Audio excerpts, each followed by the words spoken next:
This video covers the underneath MFI, underneath master account. Go ahead and open that up.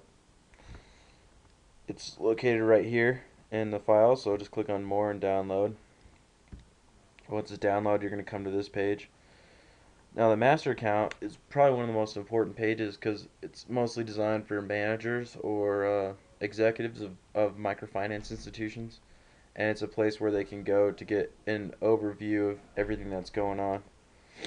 So it has access to a loan schedule, payments due, collateral schedule, alerts. He'll have some key indicators that we have to invent later on based on our feedback from our beta firms.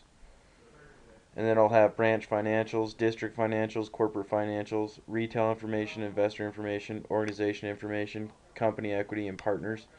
And all these pages are for the perspective. They're designed specifically for managers or anyone leading the organization. Then here you have key indicators for each branch. So if they have 3 branches, there would be 3 key indicator sections for those branches. So let's say they click on organization information. They go to this page. This is going to be from the perspective of whatever a manager would need to see to get a good idea what's going on with the organizations that they're partnered with. So the donations received, donations requested, number of projects that they're currently doing, number of partners that they have, how many interns that they have working with them, how much those interns are costing them, the funds available, and funds dispensed. These would be all things that would be underneath this. Say that they went over here and they clicked on company equity. This page would open up. Basically, this page would just show who owns what in the company. They have the name of the person and how much they own, and this might be securities. This means that this microfinance institution has 10% of its ownership in securities. And then the ability to edit that information is there. Say they click on loan schedule. I take them to this page. This is perhaps one of the most important pages. A lot of MFIs have this already, something like this. You just have the loan number, type of business, the amount of the loan. This is just information about the loan, how much money it yields, and that's a picture of the entrepreneur. So John Doe is an entrepreneur that's received a loan from this microfinance institution, and this is all the information about that loan. And then you notice there's little hide things at the top. That allows any one of these columns to be hidden.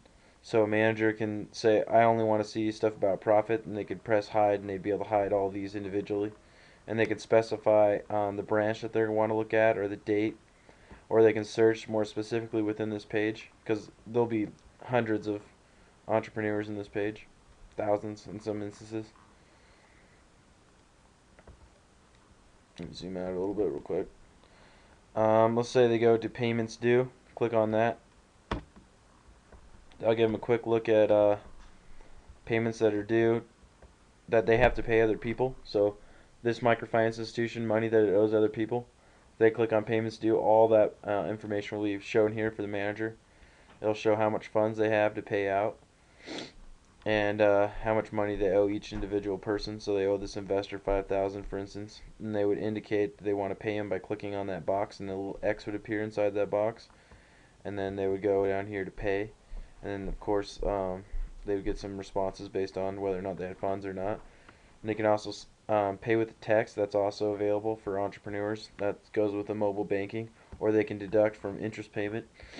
So the only reason they would ever be paying an entrepreneur is if they sold one of their entrepreneur's items, one of the retail items.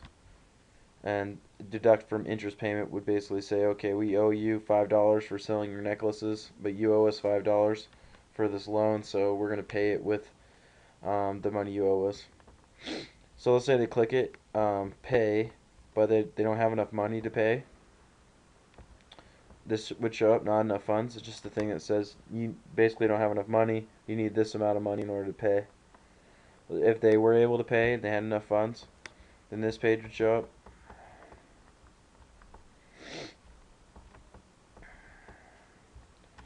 And it would just basically confirm that they want to make all those payments, and then when they press yes, a confirmation pop-up window would happen. And that'll conclude this video.